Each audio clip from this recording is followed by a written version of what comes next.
네, 안녕하세요. 좀 전에 키노트에서 이제 인사를 드렸는데 이번에는 이제 C레벨이 아니라 제가 인프랩의 하나의 개발자로서 여러분들 앞에서 서게 되었습니다. 저는 인프랩에서 개발 리더를 하고 있는 이동욱이라고 하고요. 오늘 저는 인퍼런 아키텍처가 사실 밖에서 볼 때는 크게 변화가 없는 것 같지만 내부적으로 어떤 변화들이 계속 있는지를 소개해 드리려고 합니다. 들어오신 분들 계속 계시는데 늦지 않게 제가 발표를 계속 진행을 해보도록 할게요. 총 4가지 꼭지점으로 이야기를 드릴 건데 일단 작년에 저희 아키텍처가 어떻게 되어 있는지 모르시는 분들도 계실 것 같아서요. 작년에 제가 공유드렸던 내용을 조금 간단하게 설명을 드리고 그 뒤에 어떠한 내부적인 개선들이 있었는지를 좀 소개를 드리겠습니다. 첫 번째는 저희 이제 작년 아키텍처에 대한 리뷰인데요. 제가 작년에 저희 이제 인프런이 어쨌든 MSA로 전환은 아니더라도 복제된 분산 환경으로서 간다는 것을 말씀을 드렸어요. 그래서 목적 조직마다 레거시 시스템을 복제를 해서 가져가고 그 복제된 레거시를 각각의 조직이 갖고 있는 신규 시스템과 함께 합쳐서 점진적 개선을 하도록 각 조직의 목표를 할당을 했는데요. 이걸 목표로 했던 이유는 결국 각 조직별로 우리가 조금씩 기능 개선도 하고 지표 달성도 하면서 레거시를 각각의 조직이 목표를 가지고 개선을 하기를 바라는 마음이었고, 궁극적으로는 각각의 조직이 갖고 있는 레거시를 굉장히 소수로 아주 작게 가져가는 것을 목표로 했기 때문이에요. 근데 뭐 당연하겠지만 현실적으로 이게 쉽지 않죠. 현실적으로 저희는 어떤 조직은 레거시가 조금씩 개선이 되었고요, 어떤 조직은 레거시가 그대로 남아있고 신규 시스템의 코드가 아직 여전히 작은 상태로 남아 있었습니다. 즉 기술 스택이 전환이 된 조직도 있지만 전환이 안 된 조직도 있다는 거죠. 왜 그럴까요? 뭐 여기서 아마 각각의 머릿속에 떠오르는 여러 가지 이유들이 있을 겁니다. 그 조직이 좀 개발을 못하는 게 아닌가, 뭐 혹은 어떤 조직이 너무 사업 드리븐한 조직이 아닌가, 뭐 여러 가지들이 있을 건데요. 사실은 이건 앞에 거와 좀 연결이 되는데 저희가 이제 글로벌 진출을 하기 때문이었어요. 저희는 되게 작은 조직이거든요. 아마 이렇게 인프콘 크게 하면서 무슨 작은 조직이냐고 하시겠지만 사실 저희가 이 발표를 하기 직전 7월 달에 채용된 인원을 빼면은 전체 개발 조직이 뭐 데브옵스를 뺀 프론트엔드 뭐 백엔드만 해서는 20명이 안 돼요. 그래서 아주 작은 조직이거든요. 근데 이 20명도 안 된 조직을 가지고 인프런 서비스의 국제화를 하려고 하다 보니까 결과적으로는 학습의 서비스들은 국제화에서 우선순위가 굉장히 미뤄지게 되었습니다. 뭐 B2B나 지식공유자 서비스나 렐릿이나 이런 서비스들은 당장의 국제화에서는 학습 서비스를 하고 나서 하기로 했어요. 그러니까 저희가 이제 목적 조직이 총 4개가 있는데 이 4개의 목적 조직들 중에서 인프런 학습 서비스를 담당하고 있는 조직은 2개밖에 안 되는데요. 이 2개 조직으로 올해 안에 인프런 학습 서비스를 국제화까지 진행을 한다고 하는 것은 사실 거의 불가능에 가깝습니다. 그래서 나머지 2개 조직까지 포함해서 총 4개의 목적 조직 전부가 학습 서비스의 국제화에 참여한다라고 됩니다. 그래서 결과적으로는 저희는 모든 4개 조직이 국제화에 용이하도록 신규 기술 스택 전환을 진행을 하되 자기네 조직의 제품을 국제화를 한다거나 신규 스택 전환을 하는 게 목표가 아니라 내 조직이 아닌 제품에 대한 기술 스택 전환도 참여를 하게 됩니다. 그러니까 나는 랠리 개발자인데 인프런에 있는 학습 서비스 중에 하나를 본인이 맡아서 개편을 해야 되는 그런 상황이 오다 보니까 레거시 스택의 전환이 조금씩 속도가 늦어지는 조직이 있고, 반대로 내 조직의 제품을 개편하는 조직은 굉장히 빠르게 진행을 할 수도 있게 되었어요. 뭐 결국은 이제 각 조직이 갖고 있던 예정된 프로젝트들이 있잖아요. 그게 전부 이제 드랍되는 경험을 하게 됩니다. 그래서 사실은 이제 본인 담당하는 제품을 개편을 하게 된 조직이야 굉장히 기쁜 마음으로 하겠지만 사실 내 게 아닌 다른 조직의 제품을 개편에 참여하게 된 분들은 조금은 심란한 마음을 갖게 되기도 합니다.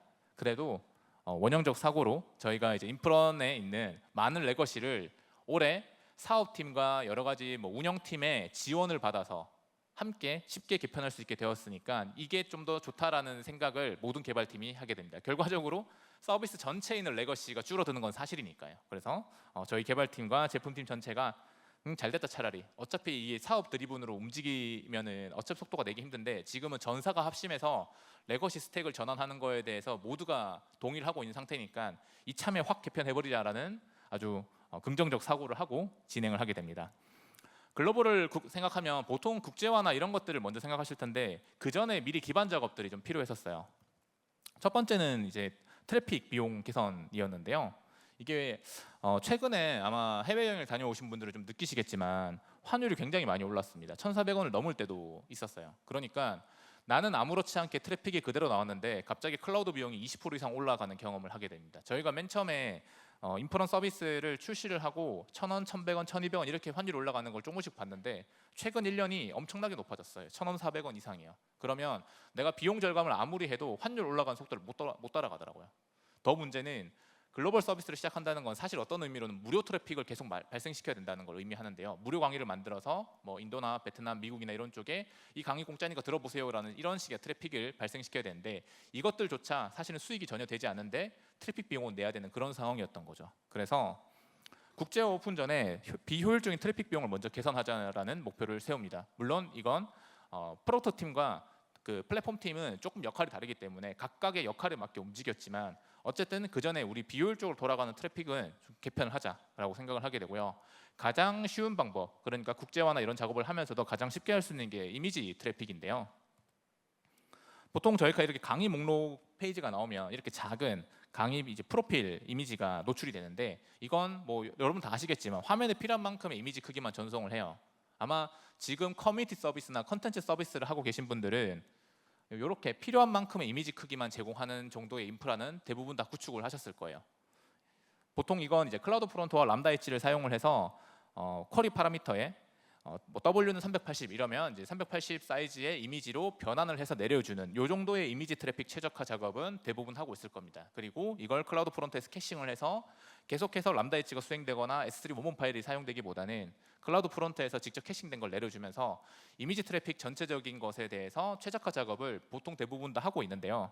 저도 이게 나쁘지 않다고 생각을 합니다. 근데 이것만으로도 조금 한계가 있었습니다. 뭐였냐면 이미지 포맷에 따라서 파일 크기가 너무 차이가 많이 나더라고요. 그러니까 PNG나 JPG 같은 경우에는 이미지 파일이 좀 크거든요. 그러다 보니까 저희가 이제 뭐 사용하고 있는 이미지 크기가 뭐 대략 예상을 하면 한 50KB라고 하면 이미지가 뜨는 목록에서 한 60개 정도 사용이 되는데요. 그러면 한 페이지를 보실 때마다 3MB의 트래픽이 발생을 합니다. 이건 뭐 핸드폰에 접속하셨으면 본인들의 이제 LTE 데이터가 나가는 경우이기도 하지만 서비스를 운영하는 저희 입장에서도 한 명의 사용자가 들어올 때마다 3MB씩 계속 트래픽을 나가기 때문에 네트워크 비용을 지불을 해야 되는 거죠. 그래서 이거 조금만 몇 페이지 둘러보면 30메가, 300메가 이런 식으로 트래픽이 발생하는 거 너무 당연하고 이게 특히나 SEO를 고도화하면 할수록 구글 광고나 페이스북 광고를 하면 할수록 이 트래픽이 너무나 높아지는데 결제하지 않으면 사실은 이 트래픽 비용을 회수할 수 있는 방법이 없구나. 그래서 이걸 좀 최적화를 해야 되겠다고 생각을 하게 됩니다. 최근에 긱뉴스를 보신 분들은 아시겠지만 AVIF라고 하는 이미지 포맷이 정말 각광받고 있어요. 되게 고품질인데 저용량의 파일 포맷인데요.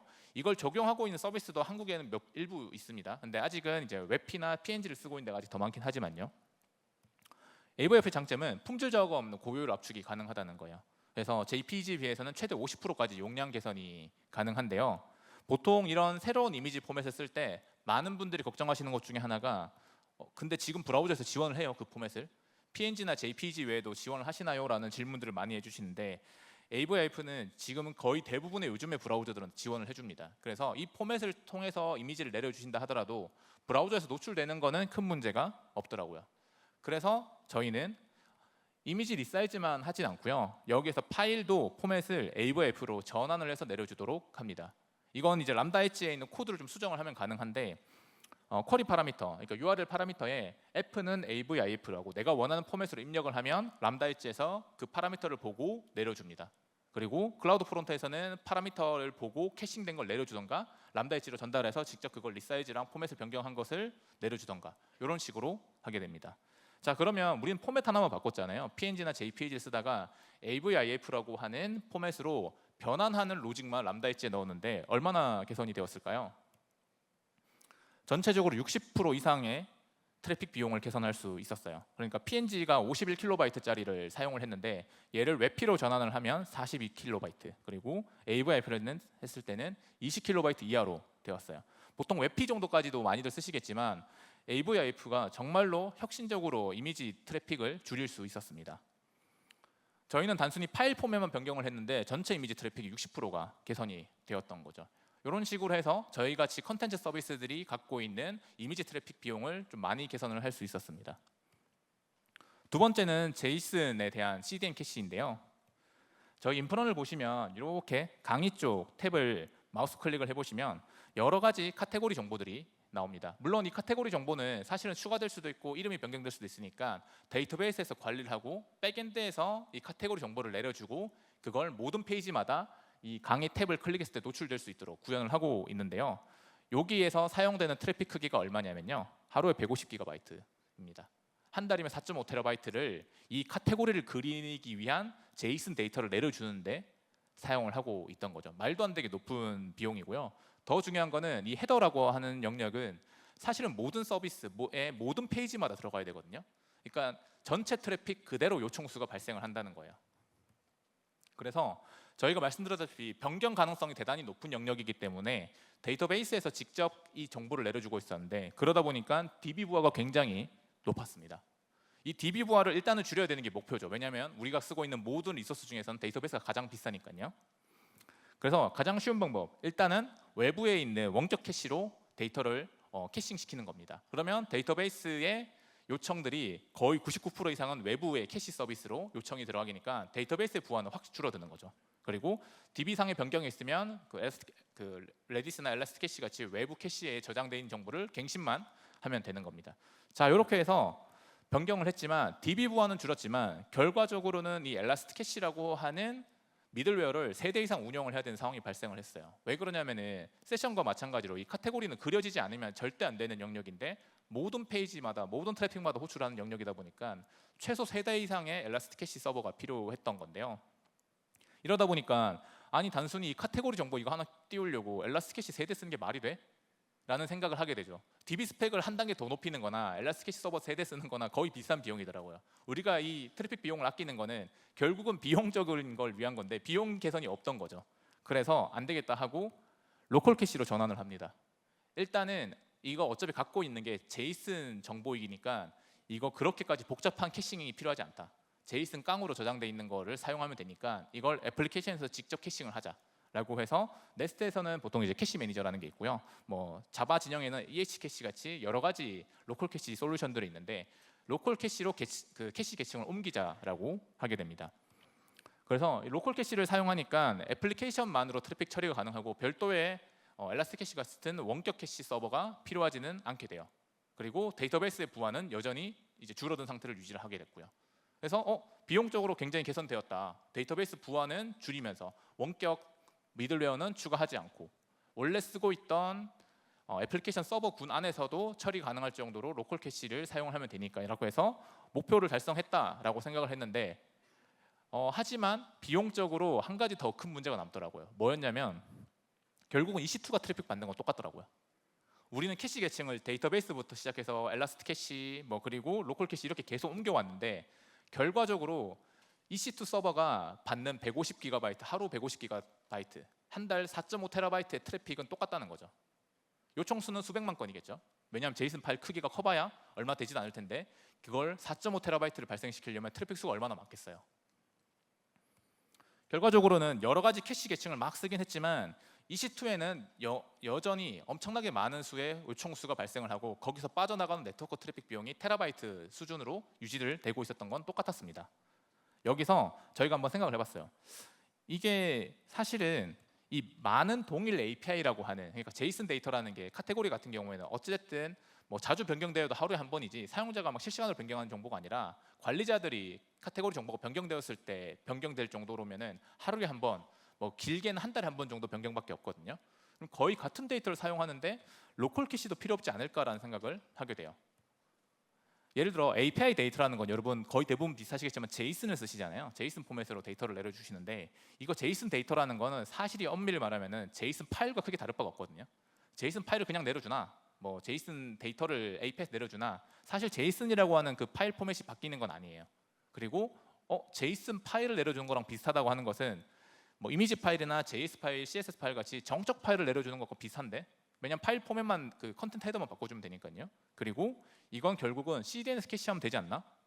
라는 생각을 하게 됩니다.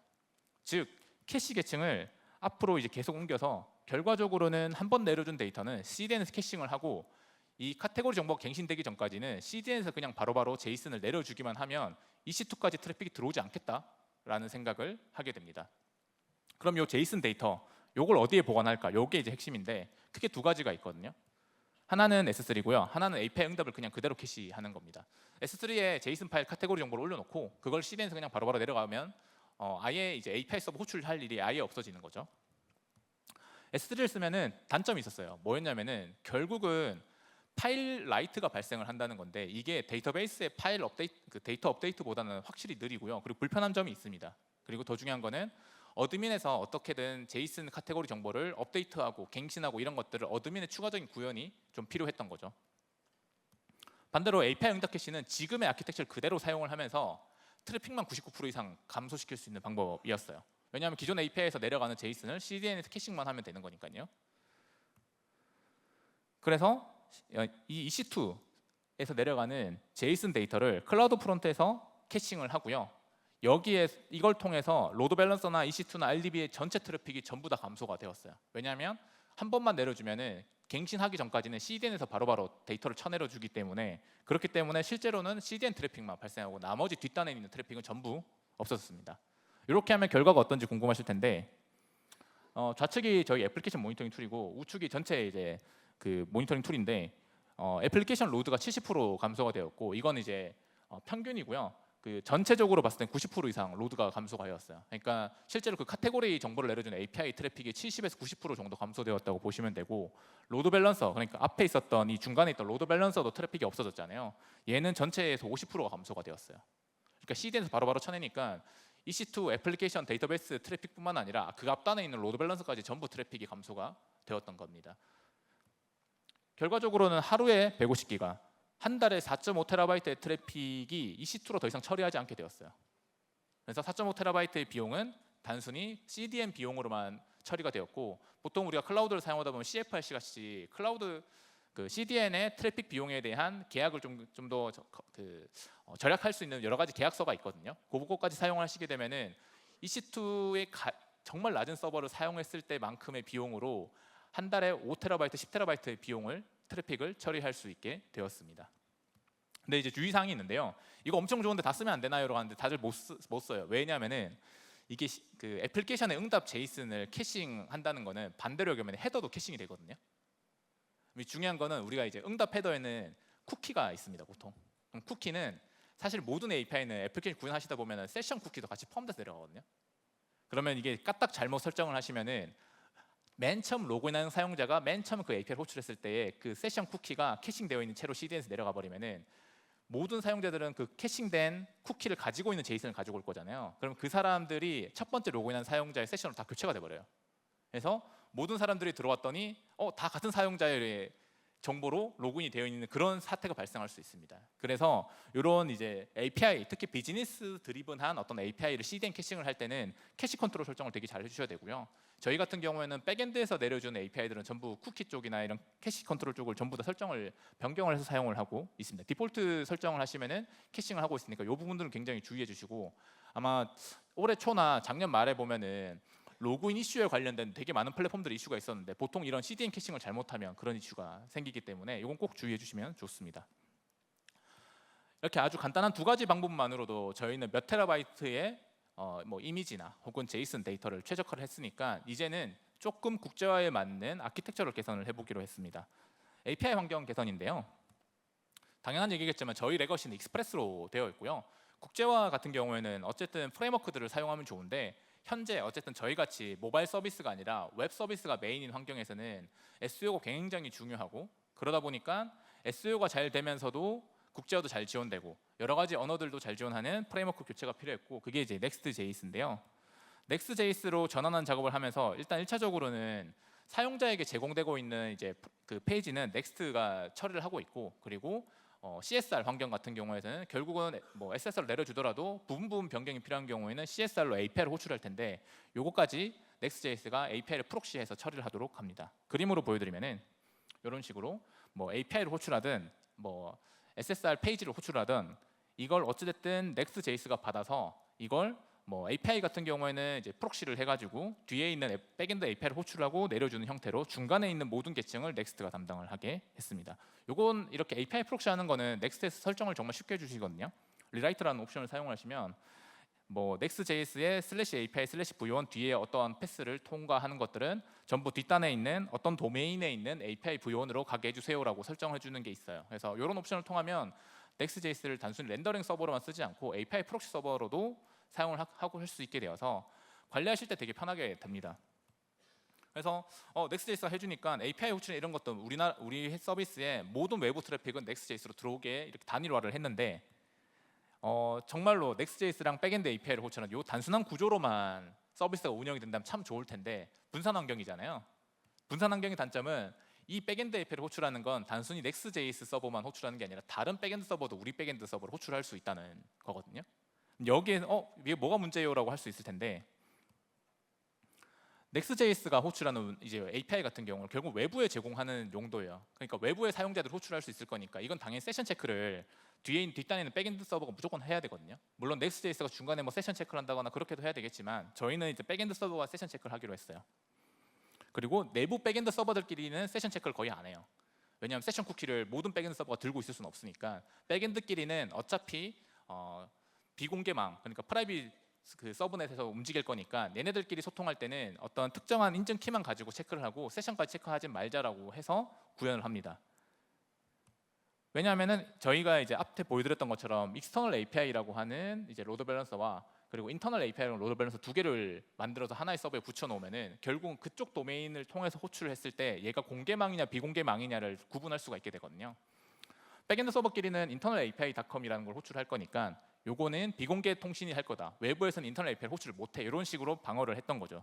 근데 이게 문제가 앞에 보여드렸던 그 리라이트 옵션에서 큰 함정이 있는데 뒷단 서버가 한 대잖아요. 그 한 대 서버에 다 붙여놨다 보니까 리라이트 옵션을 통해서 모든 요청을 next.js가 이제 다 처리를 할 수 있게 되다 보니까 인터널 API 쓰라고 만들어 놓은 /user 카트라고 하는 패스를 뭐 그냥 바깥에 있는 일반 사용자가 막 테스트해 보면서 혹은 크롤링, 봇들, 스팸들 돌려보면서 비공개 API에서만 호출해야 되는 건데 그냥 한번 호출해 본 거예요. 근데 next.js는 일단 나 다 무조건 바이패스 해줄 거야 하고 바이패스 시켜서 그 API를 호출할 수 있게 되는 거죠. 세션 체크를 하지 않는 약한 고리를 가지고 있는 그 API를.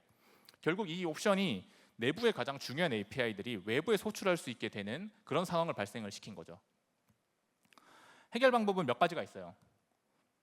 제일 쉬운 방법은 결국은 next.js 같이 사용자들한테 제공할 거랑 우리 백엔드끼리 소통할 거랑 이거를 코드를 아예 분리하자. 코드를 분리를 해서 이쪽이랑 저쪽이랑 코드를 분리하면은 next.js는 그냥 바이패스하는 옵션을 그대로 가지고 있고 이 백엔드 서버에서는 어차피 내부끼리 소통하는 코드는 아예 없기 때문에 여기가 전부 다 외부에 소출되어도 큰 문제가 없는 상황을 만들 수 있는 거죠. 그리고 반대로 백엔드끼리만 소통하기로 만들어진 코드와 백엔드는 서로 소통하면서 외부에 공개될 거에 대한 걱정 없이 사용을 할 수 있게 됩니다. 근데 이거 단점이 있어요. 대부분 다 이렇게 하고 싶겠지만 저희도 하고 싶은데 못했어요. 왜냐하면은 너무 쉽겠지만 모든 백엔드 인프라가 2배가 돼요. 그러니까 목적 조직이 4개가 있다고 해서 프로젝트가 4개인 건 아니거든요. 각 조직마다 프로젝트를 관리하고 있는 게 막 3-4개씩 되는데 얘네들의 인프라가 2배가 돼요. 서버도 2배가 되고 배포 환경도 2배가 되고 모니터링 시스템도 2배로 트래픽을 추적을 해야 돼요. 이러다 보니까 이건 안 되겠다라고 생각을 합니다. 또 다른 방법은 내부 API인지 외부 API인지 그냥 구분하지 않고 전부 세션 체크를 하자라고 하는 것도 방법입니다. 그러면 어떤 API가 꼭 우리 백엔드가 호출하지 않는 환경이라 하더라도 세션 체크를 무조건 할 거니까 비인가 사용자들이 호출할 일은 없게 되는 거죠. 근데 이건 뭐 당연하겠지만 이걸 못 쓰죠. 왜냐하면은 모든 API가 어떻게 다 세션 체크를 해요. 그리고 이건 반대로 얘기하면 백엔드끼리 소통하는 뭐 REST 템플릿이나 엑시오스나 이런 것 호출할 때마다 어쨌든 서버에서는 다 세션 쿠키를 들고 있어야 된다는 걸 얘기하는 건데 어떻게 그걸 계속 들고 다니면서 움직일 거며 모든 API마다 세션을 이제 갱신을 하고 세션을 체크하고 하는 로직을 들어가는 순간 전체 인프라에 부하를 일으킵니다. 그래서 이것도 안 되겠다라고 생각을 하게 됩니다. 프로젝트도 분리하지 않고 세션 체크도 추가하지 않는 가장 쉬운 방법은 뭐 다들 생각하시겠죠? API 패스를 그냥 구분하는 거예요.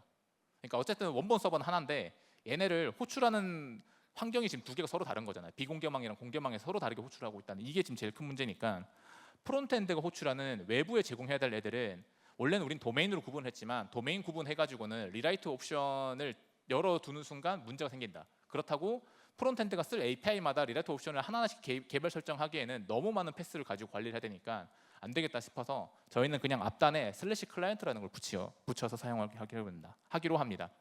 예를 들어 Next.js가 CSR이든 뭐 혹은 SPA든 혹은 SSR이든 어떤 걸 호출하든 그냥 슬래시 클라이언트라고 불려져 있는 API를 호출하고 리라이트 옵션도 그냥 슬래시 클라이언트 밑으로에 있는 것들만 사용하도록 설정을 해요. 이렇게 되면은 백엔드에서 API를 만들 때 슬래시 클라이언트를 붙일 거면 얘는 다 세션 체크를 하는 거야. 슬래시 클라이언트를 안 붙이고 만든 API는 전부 세션 체크하지 말고 API 토큰 키를 체크하는 거야 라는 식으로 구분을 하게 합니다. 그리고 리라이트에는 이런 식으로 아까 전과는 다르게 앞에 최상단 패스에 슬래시 클라이언트를 붙인 걸로 넘어가게 합니다. 그러면 앞에 소스를 보시면은 소스는 그대로거든요. 소스는 그대로인데 뒤에 어떤 패스를 붙이든 내 뒤에 있는 프록시 API를 호출할 때는 슬래시 클라이언트를 붙인 뒤에 패스가 붙기 때문에 슬래시 클라이언트를 붙이지 않은 API는 호출 자체가 불가능해 없는 API가 되거든요. 이렇게 되니까 Next.js를 중간에 프록시를 해서 호출할 때도 결국 Next.js는 서버잖아요. EC2라고 하는 서버 위에서 실행되는 서버인데 여기 안에서도 내부망 통신이 가능하게 됩니다. SPA나 앱 같은 경우에는 사실 내부망 통신이 아예 불가능하고 무조건 퍼블릭망을 통해서만 호출을 해야 되는데 Next.js의 SSR이나 혹은 Next.js에서 API 프록시를 할 때는 서버에서 호출을 할 수 있거든요. 그럼 요거는 다른 백엔드 서버와 동일하게 환경을 세팅을 할 수 있게 됐어요. 그러니까 인터널 API를 호출하되 인터널 API지만 세션 체크가 필요한 애는 뒤에 슬래시 클라이언트를 붙이면 된다. 그러니까 백엔드 쪽은 그냥 슬래시 클라이언트를 붙이면은 앞단에 있는 호출자가 서버에서 호출하는 건지, 그러니까 넥스트 같은 호출에서 하는 건지, 아니면은 앱이나 모바일 앱이나 혹은 SPA 환경처럼 완전히 그냥 공개되어 있는 퍼블릭 공개망을 통해서 와야 되는 건지를 구분하지 않는다는 거죠. 백엔드 쪽은 슬래시 클라이언트는 그냥 그쪽에 어느 환경이 상관없이 그냥 세션 체크를 한다. 백엔드 슬래시 클라이언트 안 붙이면 그냥 토큰 키로 체크를 한다. 이런 식으로 구성을 하고 반대로 클라이언트 쪽에서는 내가 지금 SPA인지 Next.js의 프록시를 통해서 하는 건지에 따라서 인터널을 호출할 건지 익스터널을 호출할 건지를 구분을 하고요. 대신 뒤에 클라이언트만 놓치지 않고 호출하도록 합니다. 그러면 Next.js라는 환경은 사실은 이제 꼭 SSL만을 위해서 쓰진 않고 CSR이나 SPA로 할 수 있는데 그런 것들마다 다 환경을 맞춰야 되는 거에서 되게 단순한 규칙을 가지게 됩니다. 물론 저희는 지금 ECS, EC2를 쓰고 있거든요. 이게 만약 EKS였으면 오케스트라 환경이 너무 잘 돼 있어서 좀 더 쉽게 할 수 있을 거예요. 근데 지금 저희가 EKS나 쿠버네티스 환경으로 전환이 불가능하기 때문에 이렇게 라우트 규칙을 가지고 좀 설정을 하게 되었습니다. 그리고 이러다 보니까 라우트 분기가 너무 많아졌어요. 저희가 작년에도 좀 소개드렸지만 인프런닷컴이라고 하는 도메인은 똑같은데 뒤에 패스에 따라서 각각의 목적 조직이 관리하고 있는 서버에 호출을 해야 되거든요. 그리고 이게 넥스트라고 하는 프레임워크를 교체를 하는 작업이 되다 보니까 더 큰 문제가 발생을 하게 됩니다. 뭐였냐면은 우리로 치면은 슬래시 코시스라고 하는 강의 목록 페이지를 접근을 하는데 새로 하나 넥스트로 만든 게 있고 익스프레스의 레거시가 있어요. 얘가 있는데 오픈을 했어요. 그러면은 이거 오픈하고 운영 환경에서 잘 되는지를 테스트하고 싶은데 두 개의 도메인이 동일하잖아요. 그러면은 저희가 이거를 우리 같이 내부 사용자들이 일반 사용자들은 쓰지 못하고 내부 사용자들만 운영 환경에 오픈해 있는 이 코시스라고 하는 넥스트 서버에 들어가서 한번 서비스 사용을 해보고 싶어라고 했을 때 앞에와 같이 클라우드 프론트에서는 불가능을 해요. 그러니까 얘네들은 좀 복잡한 환경에 분기 처리를 못 하거든요. 지금 저희는 어쨌든 슬래시 코시로 들어오면은 뭐 레거시 A로 간다. 슬래시 블로그스로 보면은 이제 넥스트 환경으로 간다. 슬래시 B2B로 가면은 뭐 레거시로 간다. 이런 식으로 분기 처리를 하고 있고 이것만 해도 한 수십 개인데 여기에서 도메인까지 동일하고 패스까지 동일한 환경 내에서도 레거시와 신규 서비스를 구분해서 뭔가 사용을 할 수 있는 방법이 필요했던 거죠. 쿠키나 헤더에 따라서 동일한 패스까지 갖고 있지만 이게 레거시로 호출될 때도 있고 실제 넥스트로 호출하기도 하는 게 필요하다는 거죠. 우리가 예를 들면은 제일 쉬운 예제는 이 강의 목록을 오픈을 했고 A라고 하는 쿠키를 가지고 있는 사용자만 넥스트를 호출을 하고 그리고 A라는 쿠키가 없는 모든 사용자들은 그냥 레거시로 호출하도록 해주세요 같은 옵션이 클라우드 프론트에 설정하려니까 너무 힘들더라고요. 결국은 클라우드 프론트를 통한 분기 전략은 비헤이버 제한 같은 게 있고요. 예를 들면은 기본이 25개인데 이거 최단 늘려도 250개거든요. 근데 지금 저희가 병렬로 돌리고 있는 프로젝트 숫자를 생각했을 때 이 250개가 너무 적었어요. 그 이상 못 늘린다는 건 제일 큰 단점이었고 그리고 복잡한 분기 조건을 넣지 못했다라는 거 그리고 여러 가지 복잡한 조건을 넣기도 좀 힘들었습니다. 기능적인 제한이 좀 있었어요. 그래서 이걸 대체할 만한 게 필요하고 보통 이제 대부분 다 생각하겠지만 이럴 때는 리버스 프록시를 좀 생각을 하거든요. 리버스 프록시의 제일 대표적인 사례는 많은 분들이 아시겠지만 엔진엑스 같은 것들이 있어요. 엔진엑스 되게 고성능이고 정말로 많은 레퍼런스를 가지고 있는 되게 좋은 솔루션인데 저희는 트래픽이라고 하는 고로 만들어진 그 리버스 프록시 도구를 사용을 했습니다. 요거 같은 경우에는 헤더 기반의 고차원 조건의 분기를 넣을 수가 있고요. 숫자 제약이 없어요. 라우트 구성을 하는데 뭐 50개다, 200개다, 300개다 이런 제약 조건을 안 넣고 수행을 할 수 있습니다. 그래서 제일 좋은 거는 서버 재시작이 없이 설정 옵션 반영이 됩니다. 그러니까 우리가 뭔가 이런 설정을 하고 라우트 분기 조건을 더 추가해서 뒤에 슬래시 블로그스로 들어오면은 넥스트로 가는 걸 기본 설정으로 해주세요. 혹은 처음에는 뭐 레거시로 가다가 쿠키가 있는 사용자한테만 넥스트로 가주세요. 이렇게 설정들을 쭉 하는데 이걸 반영을 할 때 트래픽이라고 하는 이 도구를 재시작할 필요가 없어요. 그냥 동적으로 바로 반영이 됩니다. 그래서 굉장히 안정적으로 그리고 굉장히 편하게 그리고 되게 높은 트래픽을 고로 만들었기 때문에 처리를 할 수 있기 때문에 이걸 좀 사용을 하자고 결심을 하게 돼요. 그래서 앞에 구조 클라우드 프론트에서 로드 밸런서로 바로 가는 그 아키텍처에서 중간 리버스 프록시가 하나 더 생깁니다. 그래서 클라우드 프론트는 그냥 일반적인 트래픽을 쭉 받고요.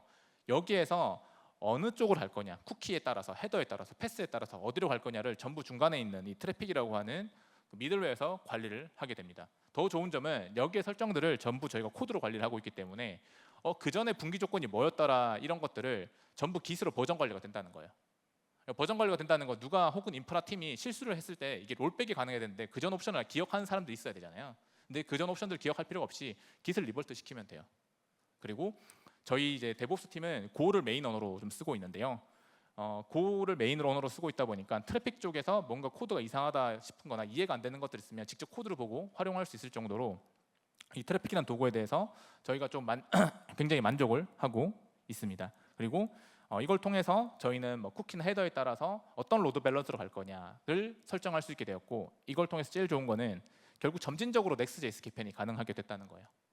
그러니까 하나의 서비스를 동일한 URL인데 환경을 완전히 바꾼 두 개의 서비스가 있을 때 이거를 오픈할 때는 항상 그 도메인을 바꿔치기를 하거나 혹은 사전에 개발 환경에서 열심히 테스트하거나 이거밖에 안 되는데 둘 다 오픈을 하고 일반 사용자들은 레거시로만 가게 하고 쿠키를 갖고 있는 혹은 특정 헤더를 갖고 있는 우리 회사 내 사람들은 넥스트로 만들어진 서비스를 사용을 하면서 운영 QA까지 다 끝낸 뒤에 트래픽에서의 그 설정을 바꿔치기 하면 이제 넥스트로 전부 가버리는 거죠. 그리고 혹시나 우리가 테스트할 땐 몰랐는데 오픈하고 나니까 문제가 있네 할 경우에는 트래픽의 설정을 다시 원복만 시키면 재시작 없이 바로 적용이 하기 때문에 Next.js를 전환을 조금씩 전진적으로 할 수 있는 그런 인프라가 구축이 되었습니다. 앞으로의 이야기인데 사실 지금 이야기를 하면서 다들 머릿속에 떠오르시는 생각이 글로벌 한다는데 왜 국제화 이야기는 안 해요? 라고 하실 수 있을 것 같아요. 지금 사실 저희가 국제화를 바로 하고 있지는 않고 이런 기술 스택, 기반 환경 작업을 하고 있고요. 다음 달부터 이제 국제화 작업을 시작을 하게 되는데 현재 기간은 사실은 이제 사전 작업 기간에 가깝습니다. 그래서 여러 가지 인프라 작업들도 하고 있고요. 그리고 아마도 지금 들으셨던 것처럼 우리 제품이 아닌데, 우리 팀의 제품이 아닌데 타 팀의 제품을 어떻게 신규 스택으로 전환을 할까, 어떻게 도메인을 분석했냐 이런 것들의 노하우를 계속 축적하고 있는 시간이라고 보시면 될 것 같습니다.